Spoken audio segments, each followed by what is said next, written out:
Hi friends, welcome to my channel. இன்னைக்கு நம்ம Kilanga Meen பாட்ல வந்து எப்படி செய்யறதுன்னு பார்க்க போறோம். சோ வீடியோக்குள்ள போறதுக்கு முன்னாடி நம்ம சேனல்ல giveaway போயிட்டு இருக்கு. இன்னும் பார்ட்டிசிபேட் பண்ணலனா சீக்கிரம் பார்ட்டிசிபேட் பண்ணுங்க. இப்போ வாங்க நம்ம வீடியோக்குள்ள போலாம். சேனலை ஃபர்ஸ்ட் டைம் பார்க்குறீங்கன்னா சப்ஸ்கிரைப் பட்டனை கிளிக் பண்ணிக்கோங்க. அப்படியே பக்கத்தில் இருக்கிற பெல் பட்டனையும் கிளிக் பண்ணிக்கோங்க. அப்போ தான் நான் போடுற உடனுக்குடன் நோட்டிஃபிகேஷன் வரும். இந்த மீன் குழம்புக்கு நம்ம ஃபர்ஸ்ட் வந்து மசாலா வந்து நம்ம அரைச்சி எடுத்துக்க போகிறோம். ஸோ அதை வந்து நம்ம வந்து ஃபஸ்ட்டு ப்ரிப்பேர் பண்ணிடலாம். ஒரு கடாய் எடுத்துக்கோங்க. எண்ணெய் ஒரு 2 டேபிள் ஸ்பூன் ஊற்றிக்கிட்டு எண்ணெய் நல்லா சூடானதுக்கப்புறமா ஒரு 4லேருந்து 5 பல்லு பூண்டு வந்து சேர்த்துக்கோங்க. அது ஒரு 2 நிமிஷம் பொரிஞ்சதுக்கப்புறமா நம்ம வந்து இதில் சீரகம் ஒரு 1/4 டேபிள் ஸ்பூன் சேர்த்துக்கோங்க. சோம்பு ஒரு 1/4 டேபிள் ஸ்பூன் சேர்த்துக்கோங்க. இது நல்லா நம்ம பொரிஞ்சு வந்ததுக்கப்புறமா இதோட வந்து நம்ம சின்ன வெங்காயம் வந்து சேர்த்துக்க போகிறோம். ஸோ இது வந்து கொஞ்சமாக பூண்டு இதுலேயே சேர்த்து நம்ம அரைச்சி எடுத்துகிட்டு அதுக்கப்புறமா நம்ம திருப்பி குழம்புலையும் பூண்டு சேர்ப்போம். அதனால தான் இப்போ நான் வந்து அரைக்கிறதுக்கு கம்மியாக மட்டும் சேர்த்துக்கிறேன். ஒரு 2 நிமிஷம் இதை நல்லா சாட்டே பண்ணிவிட்டு நம்ம வந்து இதோட சின்ன வெங்காயம் வந்து சேர்த்துக்கலாம். இதை சின்ன வெங்காயத்தை நம்ம வந்து இதில் நம்ம அரைச்சி சேர்க்க போகிறோம். பெரிய வெங்காயம் வந்து நம்ம குழம்புக்கு சேர்த்துக்கலாம். ஸோ சின்ன வெங்காயம் வந்து ஒரு 10லேருந்து 15 சின்ன வெங்காயம் அதை வந்து நைட்டாக குட்டி குட்டியாக கட் பண்ணிவிட்டு சேர்த்துக்கோங்க. அப்போ நமக்கு கொஞ்சம் சீக்கிரமாக வந்து அது நல்லா உதிர்ந்து வரும். நமக்கு டக்குன்னு வந்து வேலையாகும். ஸோ இதை நல்லா ஒரு வாட்டி இப்படி ஃப்ரை பண்ணி விட்டிங்கன்னா பாருங்கள் நல்லா பிரிஞ்சு வந்துச்சு. இப்போ இந்த ஸ்டேஜில் வந்து ஒரு 4 பச்சை மிளகா நான் வந்து இதில் சேர்த்துக்கிறேன். ஸோ நீங்கள் வந்து பச்சை மிளகா நீங்கள் அப்படியே கூட சேர்த்துக்கலாம் குழம்புல. நான் வந்து அதை அரைச்சிட்டோன்னா நமக்கு வந்து ஈஸியாக இருக்கும். இல்லாட்டி குழம்புல அது இருந்துச்சுன்னா நம்ம தூக்கி போடுற மாதிரி இருக்கும். ஸோ இப்படின்னா நமக்கு காரம் நல்லா போய் சேரும். அதனால் 4 பச்சை மிளகா சேர்த்து அதோட நல்லா சாட்டே பண்ணிக்கோங்க. இதோட அரைக்கிறதுக்கு நம்ம ஒரு கொத்து கருவேப்பிலையும் சேர்த்துக்கலாம். ஏன்னா கருவேப்பிலை நம்ம குழம்புல சேர்க்கும் போது அதெல்லாம் வெளியில் தான் போயிடுது. ஏன்னா வெளியில் தூக்கி போட்டுருவாங்க கருவேப்பிலை இருந்துச்சுன்னா. அதோடு வந்து நீங்கள் இங்கே அரைக்கும் போது கொஞ்சம் சேர்த்துக்கிட்டீங்கன்னா அதோட சத்து வந்து நமக்கு முழுமையாக கிடைக்கும். ஸோ இது நல்லா ஃப்ரை பண்ணிட்டு தக்காளி வந்து சேர்த்துக்கலாம். நான் வந்துட்டு ஒரு சின்ன தக்காளி வந்து சேர்த்துருக்கேன். நல்லா பழுத்த தக்காளியாக வந்து சேர்த்துக்கோங்க.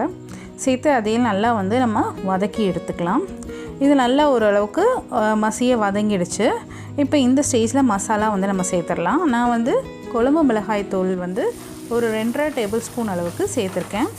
காரம் கொஞ்சம் தூக்கலாகவே சேர்த்துருக்கேன். ஏன் அப்படின்னா நான் மாங்காய் வந்து சேர்த்து பண்ண போகிறனால கொஞ்சம் காரம் வந்து தூக்கலாகவே சேர்த்துப்போம்.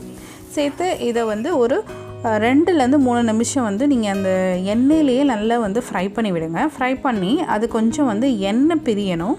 அது வரைக்கும் நீங்கள் வந்து ஃப்ரை பண்ணி விடுங்க.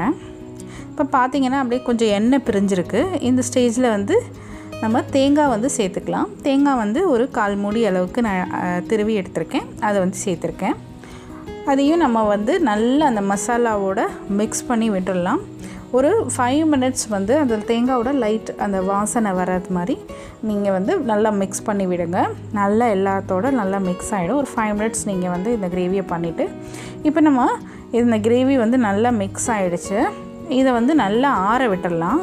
ஆற விட்டுட்டு அதுக்கப்புறமா தான் நம்ம அரைக்கணும். ஸோ இதை அரைச்சி ஒரு பக்கம் எடுத்து வச்சிடலாம். இப்போ நம்ம அரைச்சி எடுத்து வச்சிட்டோம் விழுது. ஸோ அதே கடாயில் தான் நான் எடுத்து வச்சுருக்கேன். ஏன்னா வேஸ்ட் பண்ணக்கூடாதுன்றனால அதே கடாயிலே நம்ம வந்து அரைச்ச விழுதெல்லாம் சேர்த்துக்கோங்க. நமக்கு நல்ல ஒரு திக்னஸ் கிடைக்கும் இந்த மாதிரி நம்ம அரைச்சி பண்ணும்போது. ஸோ எப்போவுமே பாட்டில் செய்கிறோம் அப்படின்னா முடிஞ்சால் அம்மியில் அரைச்சி தான் செய்வாங்க. ஸோ அந்த ஃபெசிலிட்டி நமக்கு சிட்டியில் கிடைக்காது. அதனால நம்ம மிக்சிலேயே வந்து இந்த மாதிரி வறுத்து அரைக்கும் போது நமக்கு அந்த சுவைக்கு ஈக்குவலாக இருக்கும். ஸோ தேவையான அளவுக்கு தண்ணி ஊற்றி நல்லா கரைச்சிட்டு இதில் வந்து இப்போது ஒரு சின்ன நெல்லிக்காய் சைஸ் புளி வந்து ஊற வச்சுருந்தேன் 1/2 மணி நேரம். அதை வந்து நல்லா கரைச்சி இதோடு சேர்த்துக்கோங்க. ஸோ சேர்த்து எல்லாத்தையும் நல்லா ஒரு வாட்டி மிக்ஸ் பண்ணி ஒரு சைடில் வந்து வச்சிடலாம். நம்ம இதை அப்புறமா தான் யூஸ் பண்ண போகிறோம். இப்போ நம்ம பாட் எடுத்துக்கோங்க. ஸோ நான் இது மீன் சட்டிக்கு மீனுக்காகவே வந்து இந்த சட்டி வந்து எடுத்து வச்சுருக்கேன். நான்வெஜ் அப்புறம் மீன் அந்த மாதிரி எது பண்ணாலும் இந்த சட்டி தான் யூஸ் பண்ணுவேன். ஸோ இதில் வந்து ஒரு 2லேருந்து 3 டேபிள் ஸ்பூன் அளவுக்கு நல்லெண்ணெய் வந்து ஊற்றிக்கலாம். ஸோ கொஞ்சம் பாரம்பரியமாக செய்கிறோம் அப்படின்னும் போது நம்ம நல்லெண்ணெய் வந்து ஊற்றிக்கிட்டோன்னா கொஞ்சம் நல்லாயிருக்கும். ஸோ இது நல்லா கொஞ்சம் சூடானதுக்கப்புறமா 1/4 டேபிள் ஸ்பூன் வெந்தயம் வந்து சேர்த்துக்கோங்க. 1 டேபிள் ஸ்பூன் அளவுக்கு கடுகு வந்து சேர்த்துக்கோங்க. கடுகு உளுத்தம்பருப்பு சேர்த்துக்கோங்க. அது நம்ம நல்லா சேர்த்துட்டு அது கொஞ்சம் பொரியறதுக்கு ஃபஸ்ட் டைம் அது சூடாகிறதுக்கு கொஞ்சம் லேட் ஆகும். ஆனால் அதுக்கப்புறம் நமக்கு சட்டி வந்து நல்லா வந்து சூடாகிடும். இப்போ வந்து ஒரு 5லேருந்து 7 பூண்டு பல் வந்து சேர்த்துக்கோங்க. ஆல்ரெடி நம்ம அரைக்கிறதுக்கு போட்டுட்டோம். ஸோ இது வந்து கொஞ்சம் எக்ஸ்ட்ரா தான். கருவேப்பிலை வந்து ஆஸ் யூஷுவல் கொஞ்சமாக ஒரு கொத்து கருவேப்பிலை மட்டும் போடுங்க. ஏன்னா இது வந்து இன்னும் கொஞ்சம் ஃப்ளேவர் கொடுக்கும், அவ்வளோதான். இப்போ இதை லைட்டாக வந்து அப்படியே சாட்டே பண்ணிக்கோங்க. சாட்டே பண்ணிவிட்டு இது வந்து கொஞ்சம் டைம் எடுக்கும் நமக்கு வேகிறதுக்கு.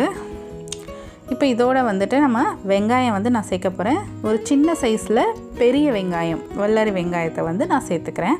ஏன்னா ஆல்ரெடி நம்ம சின்ன வெங்காயம் அரைச்சி சேர்த்துட்டோம், அதனால் ரொம்ப தேவையில்லை. ஒரு சின்ன சைஸில் நீங்கள் வந்து பெரிய வெங்காயம் எடுத்துக்கோங்க. அதை நீல வாக்கில் கட் பண்ணிவிட்டு இதையும் வந்து நல்லா வதக்கி விட்டுருங்க. ஸோ நல்லா வந்து எண்ணெயோட நல்லா வந்து ஃப்ரை ஆகும், கொஞ்சம் லேட் ஆகும். இது நல்லா ஃப்ரை ஆகிட்டதுக்கப்புறமா நம்ம இதோட தக்காளி வந்து சேர்த்துக்கலாம். ஸோ ஆல்ரெடி நான் வந்து சின்ன தக்காளி வந்து பழுத்த தக்காளி ஒன்று சேர்த்துருக்கேன். இப்போது வந்து இன்னொரு சின்ன சைஸ் தக்காளியை வந்து இதோட சேர்த்துக்கோங்க. இப்போவும் பழுத்த தக்காளியவே சேர்த்துக்கோங்க. அப்போ தான் நமக்கு நல்ல வந்து கிரேவி நல்ல ஒரு இதுவாக இருக்கும், சாஃப்டாகவும். ஸோ இது வந்து ஃப்ரை ஆகட்டும், கொஞ்சம் டைம் எடுக்கும் ஃப்ரை ஆகிறதுக்கு. ஸோ நமக்கு வந்து ஓரளவுக்கு நல்லா வந்து பாருங்கள் மசிய வந்து ஃப்ரை ஆகிடுச்சு. இப்போ நம்ம அரைச்சி வச்சுருந்தோம் இல்லையா, அந்த மசாலா, அந்த புளி கரைச்சல் எல்லாத்தையும் வந்து நம்ம இதோட இப்போ வந்து சேர்த்துடலாம். அவ்வளோதான். இப்போ இதை சேர்த்துட்டு இதை கொஞ்சம் வந்து நல்லா அலசி தண்ணியெலாம் ஊற்றிட்டு தேவையான அளவுக்கு, குழம்புக்கு தேவையான அளவுக்கு தண்ணியுமே இப்போ நம்ம வந்து கரெக்டாக வந்து சேர்த்துக்க வேண்டியதான். நம்ம பாட்டில் செய்கிறனால கொஞ்சம் வந்து குழம்பு குடிக்கும், அதாவது கொஞ்சம் தண்ணி வந்து வற்றுறதுக்கு சான்ஸ் இருக்குது. அதனால் கொஞ்சம் வந்து அதிகமாக வச்சுக்கோங்க, போதும். இப்போ பாருங்கள் கரெக்டாக இருக்குது. இதில் நம்ம மஞ்சத்தூள் வந்து நம்ம மசாலாவில் சேர்க்கலை, அதை மட்டும் இப்போ சேர்த்துட்டு உப்பும் வந்து சேர்த்துக்கலாம். தேவையான அளவுக்கு உப்பு சேர்த்து எல்லாத்தையும் ஒரு வாட்டி மிக்ஸ் பண்ணி விடுங்க. இந்த மாதிரி பாட்டில் நீங்கள் பண்ணும்போது முடிஞ்ச அளவுக்கு உடன் ஸ்பேச்சுலாக யூஸ் பண்ணிக்கிட்டிங்கன்னா பெட்டராக இருக்கும். ஏன்னா வேறு எதுவும் யூஸ் பண்ணுவோம் நமக்கு உடையிறதுக்கு சான்ஸ் இருக்குது. அதனால் இதை வச்சு நல்லா ஒரு வாட்டி மிக்ஸ் பண்ணி நல்லா குழம்ப கொதித்து வரணும். இந்த மாதிரி மசாலா பாருங்கள் சுற்றி வந்ததுக்கப்புறமா நம்ம கிழங்கா மீனை வந்து சேர்த்துடலாம். ஸோ கிழங்கா மீனில் நான் வந்து எப்போவுமே வால் பகுதி, அதுக்கப்புறம் வந்து தலைப்பகுதி மட்டுமே வந்து சேர்ப்பேன். மீதியை வந்து வறுவல் செஞ்சுருவேன். வறுவலுக்கான வீடியோ வந்து நமக்கு வந்துக்கிட்டே இருக்குது. இப்போ மாங்காவை வந்து இப்போ தான் நம்ம சேர்க்கணும். எப்போ மீன் போடுறோமோ அந்த டைம் தான் வந்து மாங்காய் சேர்க்கணும். அப்போ தான் நல்லாயிருக்கும், புளிப்பும் நல்லா இறங்கும், டேஸ்ட்டு ஃப்ளேவர் நல்லாயிருக்கும், மாங்காய் வந்து குழஞ்சி போகாது. அப்போ தான் இப்போ நல்லா ஒரு கொதி விட்டு நமக்கு எண்ணெய் பிரிஞ்ச உடனே கொத்தமல்லி தலையை போட்டு இறக்கிட்டோன்னா நம்ம மீன் குழம்பு வந்து சூப்பராக ரெடி ஆகிடுச்சு. இந்த மீன் குழம்பு வந்து அவ்வளோ டேஸ்ட்டாக இருந்தது பாட்டில் செஞ்சனால. நீங்களும் இதை ட்ரை பண்ணிவிட்டு உங்களோட ஃபீட்பேக் அண்ட் கமெண்ட்டை மறக்காமல் சொல்லுங்கள். ஸோ தேங்க்ஸ் ஃபார் வாட்சிங்.